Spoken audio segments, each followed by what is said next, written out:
Hello, and a big welcome to all of you out there who are listening and seeing this podcast. Today we have a special guest, Michelle Haseltine from Pine Trails Ranch. Welcome to you. Nice to see you. Thank you. And you were in California, you said? Yes, Yeah? Davis, California. So just between Sacramento and San Francisco. Because most people have heard of San Francisco, but Yes. Davis, our only real claim to fame is the University of California. They have the university here at Davis. Okay. Okay. Yeah, tell us a little about how you happen to be in your ranch and everything. Well, I say we started our ranch in 1990. My husband and I were college students, and he was studying animal science, and he was working at the time with at a nearby facility, a breeding facility, and he was handling stallions and babies. Yeah. And then I was studying genetics and animal behavior, and I worked at a U.S. Department of Agriculture laboratory. But I was, as a hobby, I had a couple of horses that I was training for their owners, um, and then my own horse. And he and his parents actually purchased the property. I was the one that found it for sale, and at the time, there had been kind of a economic downturn, Hmm. and so the property values were a little bit cheaper. So this property was not quite so expensive, which now in California, I fear that there's not going to be many more horse ranches because it's just so expensive. Wow. Um, most of the ranches now, the new ranches are, private facilities, people that have a lot of money and they just want to have their own horses. And because it's a lot of work to take care of everybody else's horse. And unfortunately, it's becoming not very financially rewarding. So a lot of ranches and facilities, public facilities, are actually closing. Okay. Like in California, they've just closed a couple of uh, public facilities that were pretty famous. Um, but they're not making their expenses, so they're just closing. Okay. So you bought it for a good price, and therefore you can carry on and keep Yep, going. yep, That's that's our great. hope. Yeah. But Yeah. so, and then I started training some horses, and we started boarding some horses, and um I started when you train horses, you often run into people who have a horse that has problems, but they don't want to spend the money. And so the horse ends up neglected or not trained properly and having problems. And so I started, um, if I came across these horses, I would try to buy them and fix the training problems.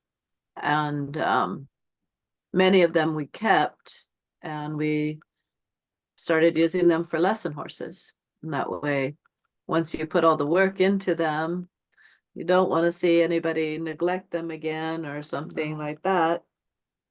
So if you keep them, you can kind of, you know, use them for lessons, keep them in shape, and keep them cared for, and make sure that hopefully they have a successful life.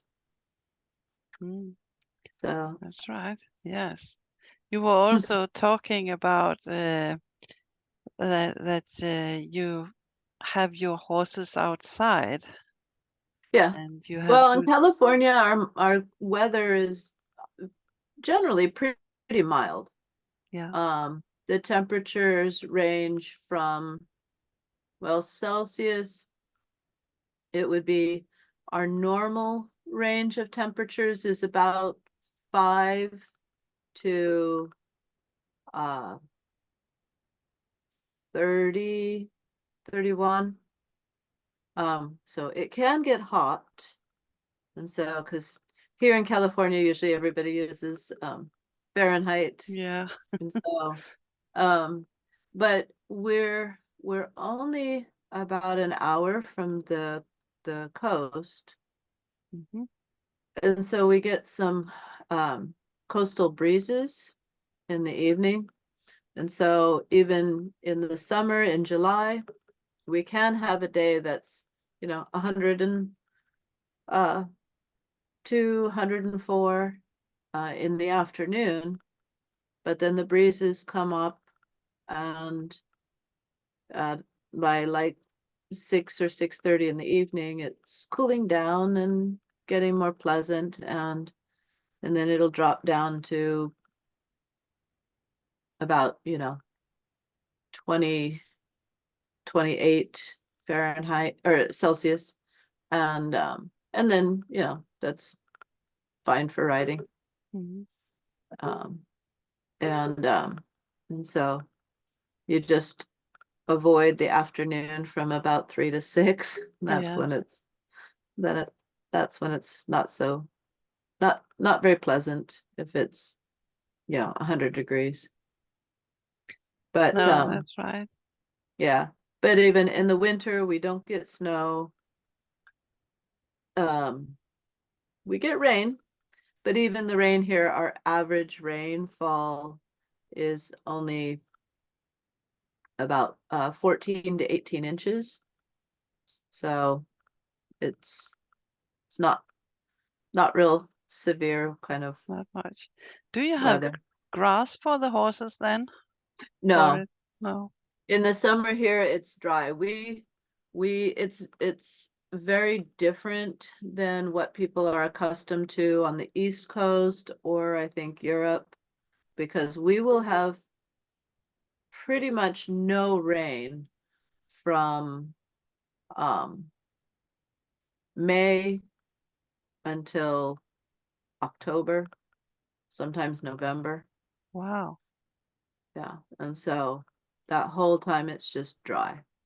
And so if you needed to keep grass pastures, you would have to do a lot of irrigation, and you have to have a lot of land.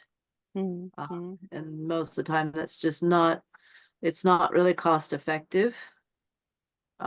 Right now we have lots of grass, and Okay. the Yeah. horses go out and nibble the grass, and it's nice for them. And my old guys, because I have like 3 of my lesson horses right now are over 33 years old. Wow. And yeah, when they're that elderly, it's nice for them to get a little fresh grass and go for a walk and get some sunshine. Yeah. But how about the food? It must be expensive if you are going to It is. buy for all year. Yeah. And we try to have a good relationship with a couple of growers, because we try to purchase some of our hay actually comes from the mountains towards Oregon. Okay. And because the quality is better, because it's cooler Mm. temperatures, and the grasses grow more slowly and have better nutrition. And and they harvest it up there and then they ship it down to us. And we're very careful about the quality. So we have um, a grower that we've gone up and we've seen his fields, and he's very um, experienced and does a really good job. And and then we buy a complete field and store it in a barn, and and keep the horses fed on the same consistent quality all year long. That's fantastic. Yeah. And it saves you get better quality, better consistency for your horses. And it saves you if you buy directly from the hay grower. The only difficulty is you have to come up with, like, especially the hay prices went high, really high last year. Mm. And so we had to actually have about $70,000 to purchase hay for the horses. Ooh. Yeah. Yeah, you have a lot of horses, you told me before. Yeah. Please, We please have, tell the listeners how many horses yeah, you have. our the lesson horses actually belong to my husband and I. Mm. And so we have about 50 lesson horses. And then we also board other clients' horses, and we have about 20 of those. And then we have a few that are just breeding animals, the babies. And so they, of course, are not teaching lessons at this time. Um, we train them, many of them, when I was young. I really like the good quality Trakehner horses, and I also really like the really good uh, American Morgan horse. And when I was young, I knew two horses that were a combination of those two breeds. They were Morgan and Trakehner, and they were incredibly nice horses. Um, very intelligent. The Morgans are very intelligent and they're very versatile. And then, of course, the Trakehners are a little bigger, and a little a little um, bigger movement for the dressage and for the jumping. Although the Morgans love to jump. Mhm. And I should send you a video. My stallion passed away last winter, sadly, but he loved to jump, and he would free jump. I could put out jumps in the arena and let him go, and he would go over the jumps, and then he would turn around and go over the jumps backwards, just for fun. He just he just enjoyed that so much. And his babies are the same. Okay. And like one trainer that he rode a couple of the uh, uh, sons and daughters of my stallion, and he told me, he said, it's really amazing, these horses. He says they look for the jump. And I said, well, Mhm. any good horse, good jumping horse should always look for the jump. And he says, yeah, but they're looking around the arena. He says, usually they look for the line and they jump the line, and then they're like, you know, done, and you have to turn and go to the next line. He's like, your horses, they're looking around the turn. They're looking for the next, line of jumps. He says they're looking way ahead. And he's like, you just have to direct them a little bit and they just go. And they really love it. And it's nice because, like, my students don't have a good budget for competing. And so we just try to pick a couple of, we go to a few shows, mostly little local fun shows. And then we try to pick one or two big shows.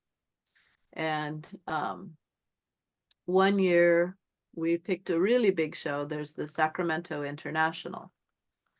And we went with two of my stallions' babies and a couple of my best riders. And they did really well. And one of the judges came up to us with my mare, and he said, I really, he says, your horse is really, um, I really liked it. And I said, oh, I'm flattered. Thank you very much. And he goes, she looks like she's having the most fun of any horse in the arena. He says she comes in and she just is having the best day of her life, it looks like. And it was funny because then he saw her brother, and they are very, very, his babies have very strong family resemblance. And he said, at first I thought it was the same horse. He says, and then I realized it was a gelding and not a mare. And he says, they just look like they're having, you know, a complete party. They're just having so much fun pupping. And so it was really nice. They enjoy their job, and it's nice because then they are really enthusiastic teaching the students. Mm. And by breeding these horses, most of them end up getting sold. And we try to keep the prices reasonable for California. Yeah. Um, I know in Europe they're all trying to sell their horses to the crazy people in the US, Yeah, the that's crazy right. money. But here I sell them for usually about 35,000, and that way um they um hopefully pay all their expenses Yeah. and and get a good home. And they've done really well. Um What one about your rescues? Is it different breeds or are you Oh yeah, looking for all the breeds. same? Okay. Yeah. I've trained, I guess now in my life, I've trained I think we counted up that it's a total of over 20 different breeds. So I've worked with everything from, the common breeds like Arabians and thoroughbreds and Morgans and quarter horses and Appaloosas, to right now in the barn I have an Tech, um, that he was born and raised in the US, but he's a Turk Turkish Turkoman horse, I guess. But anyway, I have an Tech. I have a Highland pony. Mm-hmm. My Highland pony is now in his mid-30s. He's Wow. amazing. Yeah. Um, and we have I've trained, you know, Mustangs. I've trained gaited horses, Peruvian Pasos and Paso Finos. Um, because unfortunately, with the rescue, you will often, you know, find if sometimes you have a horse that's um, very valuable 1 minute and then he Mm. gets hurt and suddenly he's not worth anything and nobody wants to waste their time with him. No, and sometimes Uh, yeah, they're just misunderstood.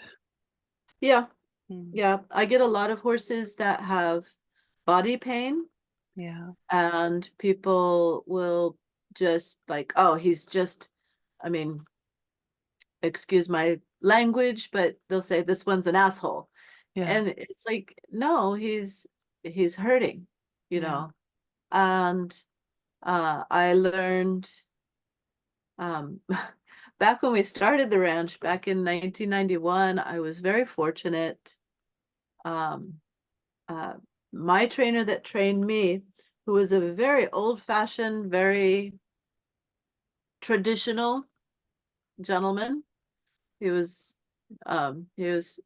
from Tennessee, and he's now back. He's retired, but he's back on the East Coast now. Um, but he raised Morgans. He's extremely knowledgeable about Morgans. But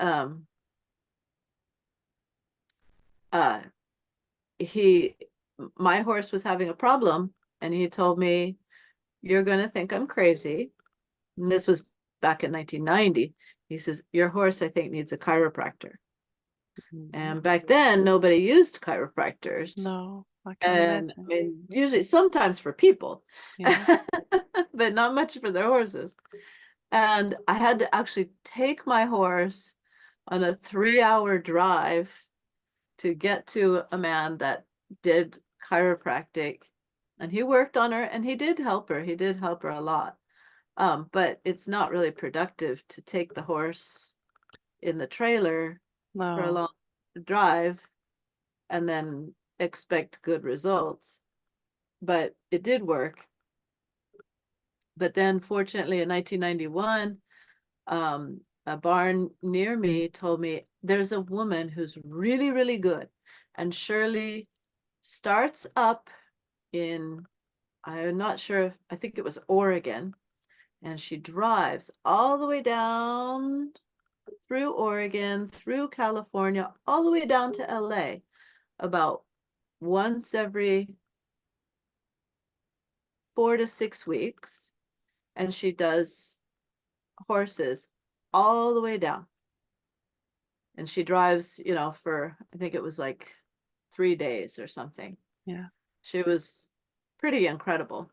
And so I called her and I asked her to come help me with a couple of my rescues. And she did, and she was really, really talented. Um, and fortunately, she also was very generous, and she taught me some acupressure and some massage, and she got me started on how to support the chiropractic adjustments that she made. And she worked with my horses for a couple of years until she got an offer to move to the East Coast and work full time for a couple of big eventing barns.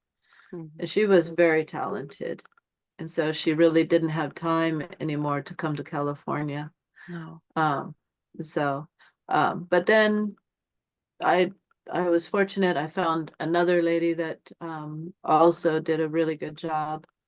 And now it's getting a lot easier to find chiropractors. The hard part is finding, you know, really good ones, because sometimes people say, "Oh, you have to get a veterinarian who's a chiropractor." Mm. And that's not really the case. I've known some veterinarians that were really, really good. But like one lady, I know she's well, the first lady that I worked with that was really good. I started when she was getting ready to move. I said, how am I going to find somebody that's good? I said, I tried. I went and met with another lady that was a chiropractor, and I saw her using this funny device. They have this little circular piece of plastic, and they rub their thumb as they're working on the horse. I said, "What is that?" And I said, she goes, "Oh, okay." And she explained it to me how it distracts your brain. So when you're working on the horse and you're rubbing your thumb, she says, a lot of times you will feel things, and if you think about it too much, you kind of talk yourself out of it. And she says, when we're teaching people how to feel the problem areas, She says sometimes we give them a distraction and you rub your thumb on this plastic and it helps you to um, allow yourself to not overthink it, and you can feel the areas that have problems. Mhm. And I said, oh, and she says, generally when I'm teaching somebody, I don't mind if they need that at the beginning, but I want to see them get good enough that they don't need it.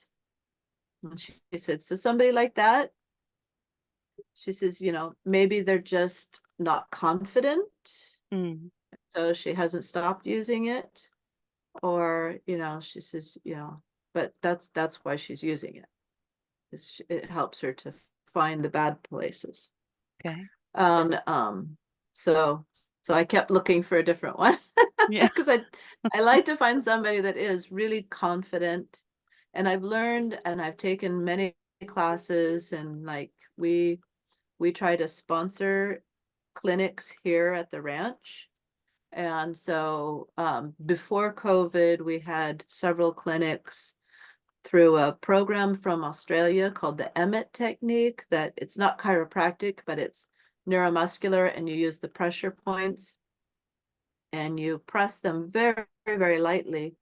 And it allows the horse's nervous system to kind of rebalance in that area. And it can release tension and improve the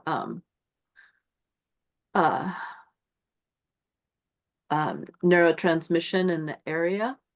And it's a really interesting technique, and the horses really seem to like it.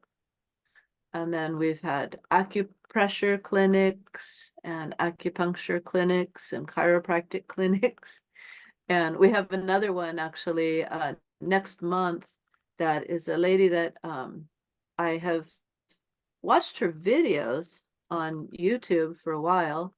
And then she said she wanted to teach a class. She does a 3-day uh, series where she only teaches about 6 people in a class, and they work for 3 days on about um, 24 horses.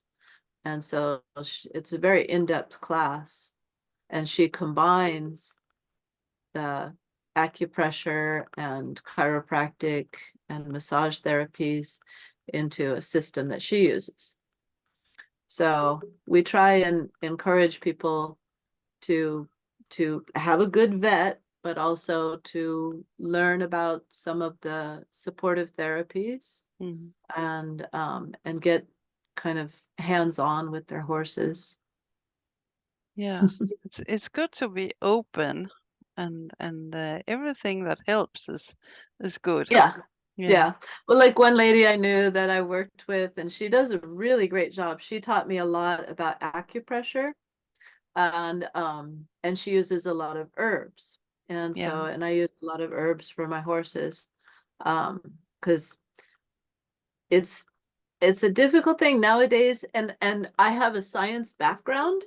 So a lot of times I do understand and I want to see where is the scientific data.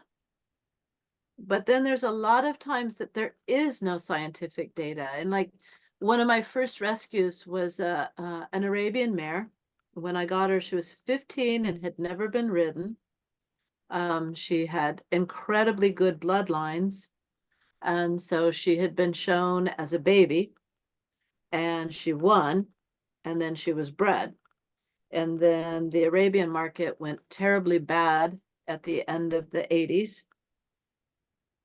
And she ended up needing a home. Mhm. And so I took her in 90 and trained her. And she was amazing. She was such an incredibly smart horse. She was very small. She was only 14.1, but she was very, very tough. Her grandfather was a famous Arabian from Poland, Witez II, Mhm. and wonderful horse, I'm told. I never met him, but she was incredible. And she learned to be a child's hunter, and she was so good with the children. And she knew she would do everything they asked, and if they did something rude, like, kick, she did not tolerate being kicked. And so it was funny, she would, if the kids kicked, she would lay her ears back and kind of give them a little don't. And if they kicked again, then she gave them a little buck. And then, and I'd tell them, she is telling you, you squeeze, you do not kick. That's proper equitation. Do not need to kick your horse. And if they persisted and they kept kicking, she only did it about 2 times. She would dump the kid. She would just buck them off and be like, you didn't learn, you're off. And one little boy was so funny because she threw him off, and he's like, and he gets up and he dusts himself off. I'm like, you okay? He goes, yeah, I'm fine. He goes, I didn't listen. I kicked her again. So he learned. He says, Yeah. I won't kick her anymore. I'll remember. So, but Every horse should be like that. yeah, she was wonderful. But she started having this problem where she acted like the, her back over her kidneys would get a little bit sore. And when the children would first start riding her, she would act like she had to pee. And then she would try, and she would try like 2 or 3 times and not do it. And then she finally would, and then she was fine.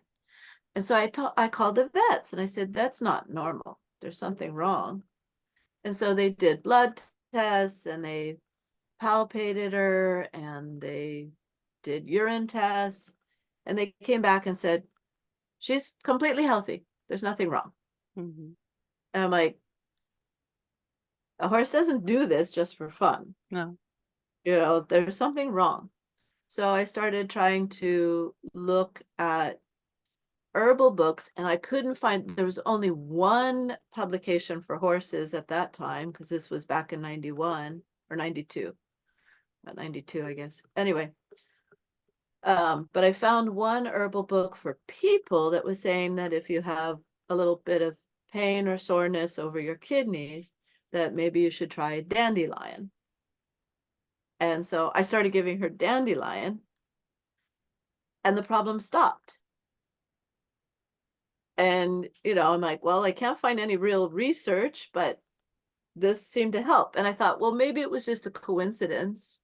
So I stopped using the dandelion. Her problem came back. Yeah. And I gave her more dandelion. The problem stopped. So I kept her on a little bit of dandelion for, consistently for about, oh gosh, 4 years. Mhm. She did fine. No more problems. And she, one day when she was about 27, she, or no, 26, she went into distress, and the vet came, and he couldn't figure out what was wrong, and he pulled blood. And I kept her by my house in a paddock, because she would cry to me if I left her. So I just stayed with her, and the next day she laid down and died. Um, and the veterinarian called me about 30 minutes before she passed away. I was sitting with her, and I had the portable phone with me. And he says, I got her blood work back. She looks fine. I said, well, she's not fine. She's dying. Mhm. He says, what do you mean? I said, she's lying down with her head in my lap. She's dying. And he said, well, you can't be sitting there with her. And I said, no, I'm going to stay here with her. She wants me here. Mhm. And she passed away. And then I had them examine her, and they found cancer everywhere. But she had cancer in her kidneys, and they think perhaps that those first symptoms was due to the cancer in her kidneys, and the dandelion kept her comfortable. Mm. And so, and that's my thing is I will use whatever I need to use to keep them comfortable. And then Mm. if I can't keep them comfortable, then it's time to be responsible and we put them down. Yeah, And that's so, right. And all with herbs, that's also my thought that the horses usually living out and they are eating much more yeah, than grass. yeah. And when we And you keep watch the them. yeah, They will go for things. I watched one back when there was a woman that was teaching me about herbs. I watched this old horse that we'd put her out on the grass in the spring. And there was this one, usually I would try to kill them. I get the hoe and I just cut them down. But we had this one thistle that was growing yeah, and it has those terrible thorns. mm, And I watched this horse walk over and start eating it. they And I'm love like, them. oh my Yeah. God, that's gonna hurt. And none of the other horses had touched it. They were all like, no Mm, way, there's thorns. But she ate it. And I asked the lady that was teaching me about herbs at the time, she came out and she saw the horse eating the thistle and she goes, oh, she's eating the thistle. And I said, I know, I don't understand why she likes it. And she goes, it's her liver. They will eat the thistle on purpose if their liver needs a little uh, help. And okay. she says, you can feed them this thistle. You can, buy it powdered so it doesn't have the thorns. And then you don't have to worry about her hurting her mouth. And she goes, but she's telling you she needs it. Yeah. And and it's interesting because, I started learning to watch them. And some horses, I have one gelding, he's just dumb. He'll eat anything. He just puts his head down and he just eats whatever is there. Mm. And he doesn't care. A Those are just vacuumer. the ones that, yeah, he is. He is a great lawnmower because he just cuts it all. But most of them are selective and you Yeah. watch them and they will pick certain things. And sometimes of year, they will eat things like right now we get a lot of mallow growing and they'll eat the mallow in the spring and it's really good for iron um and calcium and such and for the stomach. And then in the fall they don't like it because it starts to get um uh more of the tannins in it and then they don't like it. Um so Mhm. yeah, it's really interesting to watch them. They're smarter than we give them credit sometimes. Yes, they are. And as I said, sometimes we keep them from finding these things. Yeah. Well, and we keep them in stalls and we Mm, feed them just this type of grass or just this type of hay. mm, And if you think about it, nowadays it's funny they're talking about humans that we often are eating less variety and it damages our health mm. and the health of our gut. And, I think the same thing is true with the horses. Yes, of And course. so we try to feed them, you know, alfalfa that has some grass, and we try to feed them, some beardless barley and combination with beardless wheat and um, trying to give them at least a little bit more variety. And then they Mm, go out and eat the fresh grass. But but anyway, yeah, yeah. But it's interesting to talk about it, and we have to give them what they need, the horses. So, yeah. and especially I can think about the if you have rescue horses that they have not all these things in hand. Oh yeah. And a lot of times, yeah, they've been neglected. Sometimes they have not had good nutrition. Oh. We've had some that came in, like the Calteki that I have. He's beautiful now. He's a Perlino color, so it's really like gold. Yeah. But when he got here, he was extremely skinny. All his ribs showed and his back and everything. Mm. And his color had faded away and he just looked like a kind of a dirty gray color. Yeah. And it was funny because all the students here, they're like, "Oh, another gray horse. You have so many gray horses." And I'm like, he's not gray. He's just neglected. Yeah. And it was really, people don't realize that they'll even lose their color from the neglect. Mm.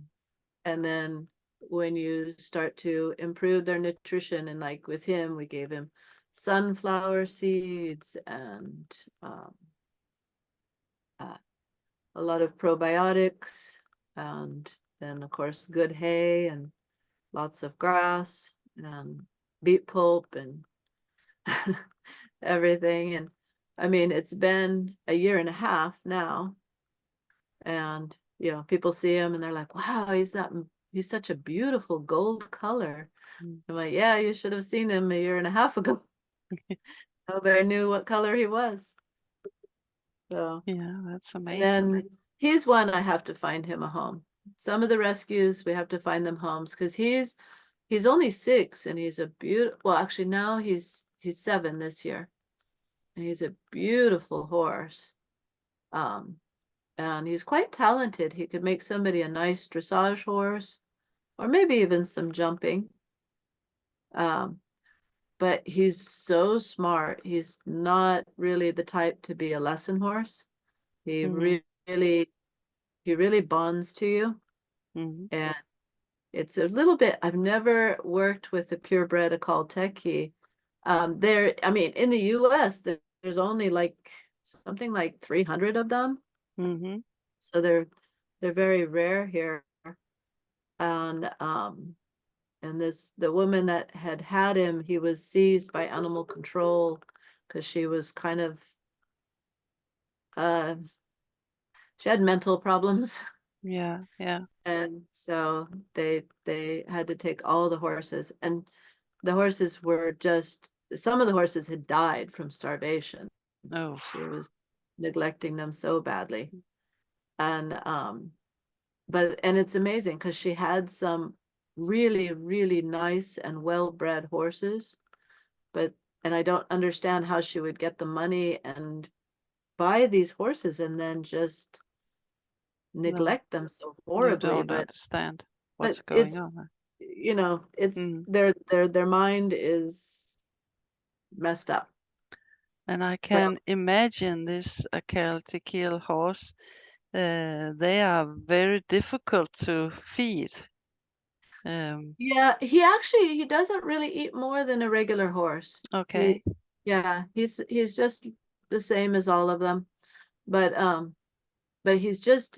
he's very, he's really interesting. He tries so hard, and you can see him when you work with him. He just watches you, and he has this really intense gaze. It's very interesting. Um, so I'm like, you are not a lesson horse.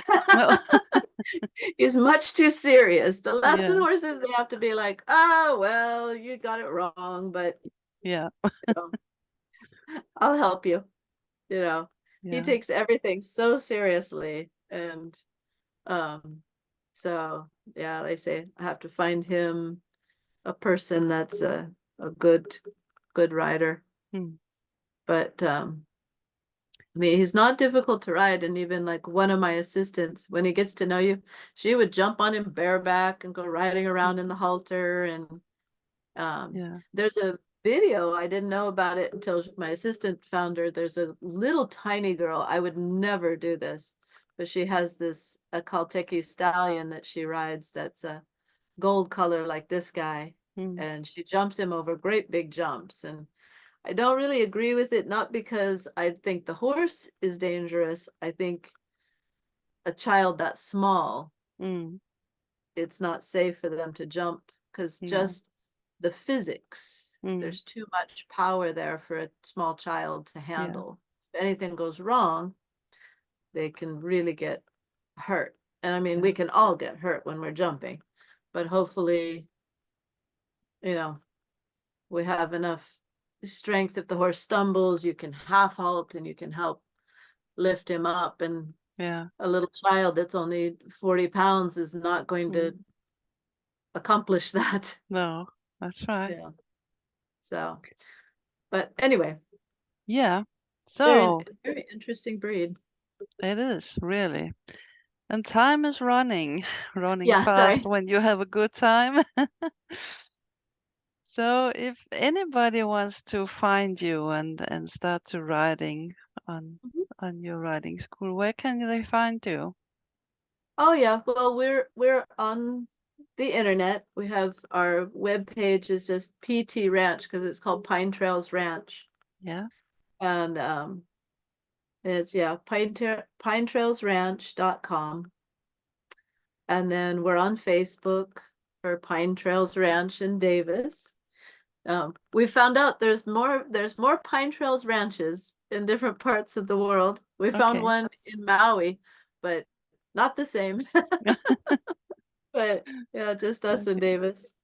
Because yeah, I used to sometimes travel and give clinics, but I'm just so busy here because Mm.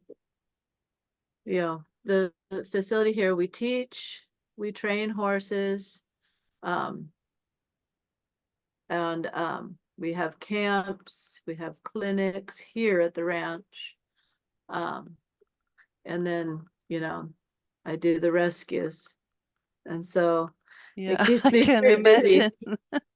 I work 6 days a week. I take Yeah, Mondays off, and usually even on Monday, I still have to take care of horses, yeah. and that sort of thing, but I just don't teach. Um, but so Yeah, yeah, and I I used can imagine that you have a lot of students if you yeah. are soon the only one in this But I area. try and yeah, and I really enjoy teaching.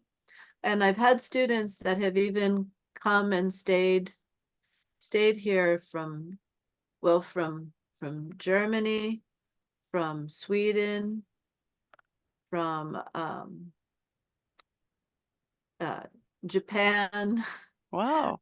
um, Canada, Yeah, all over, because I also I use long lining for training the horses. yeah, And long lining is it's so useful. And I know there are many trainers that specialize in it and they just do long lining. I don't really understand that because the long lining, like one of the lady that I taught, she came from Sweden and she was here for a month, and I trained her, and she knew how to ride, nothing fancy, but basic dressage, but she didn't have a lot of money. So she would try to volunteer at the local trainer's barn, but she didn't have a lot of skills. She knew how to lunge, she knew, but and she knew how to bandage and handle horses, but she wanted to learn more. So I taught her to long line. Um, and she went back home and she worked on her trainer's horse who was doing competitive dressage. And I said, use these techniques. And I showed her, and she learned with my horses. And then she did that with her trainer's horse for about 2 weeks before a competition. And the trainer's horse and the trainer scored their highest score at the show. And the trainer was really pleased because she said the horse was moving better and using its back. And that's the thing, is I tell people I use it before the horse is ridden. We develop the back, we develop their ability to transfer their weight onto the hind legs. And then once the horse is trained under saddle, then we still use the long lining to help release the back and encourage the horse to move more freely and carry itself light and not heavy in the hand. Because the way I long line my horses is a very light style. So the lines, sometimes we use a soft bit, or sometimes we even can just use a side pull or a specific kind of cavesson. And you know, it helps the horse at all stages of their Mm, training. it does. And so I've trained people for that from all over the world, and as well as just the riding. But I'm always trying to explain to people that just riding them is not really um It's all sufficient. the it's all the groundwork. Yeah. Yeah. And I know other people, like I've worked with Gerd Heuschmann, Dr. Heuschmann from Germany, and he's a fantastic rider, very strong rider. And I mean, but he's a big man, and I love his techniques. But like I told him, I said, sometimes I'm not that strong. I'm only 5'1". I'm much smaller, and I can't get on that horse that you can get on, and you can, you know, even if he's bucking, you're like, just go, Mm, go. And I'm like, you know, if he starts really bucking, he's probably gonna launch me. But I can put him in the long lines, and I can get him going forward, and I can get him to free up, and I can take a lot of these horses that have rein lameness and get them mm, moving. yeah, And because so many of these horses, they've been pulled on so much, mm, and they develop this rein lameness. And then the people that own them are like, yeah, we can't figure out what's wrong with them. I just, I'm getting a new horse to compete, and this mm, one's got to go away. yeah, And so I try and fix them and get them. A lot of the horses, once you fix the problems, they love working with the kids. yeah. And It that's makes them great. That's great. a lot happier. Yeah. So thank you so much for being here My today. pleasure. It's really, really exciting to hear about all these things. And I think we are thinking very alike. Great. So It was thank nice you. to know there's other people out there that you know, don't think I've lost my mind. No, really not. Maybe I have too. I don't know. So But anyway, but no, thank you. I enjoyed. Thank you so much. And Thank you. thank you to all of you out there for listening to this or seeing it. And please subscribe because it helps me to carry on. And when next Sunday we will have a new one to interview. So thank you so much for today and have a nice time. Great.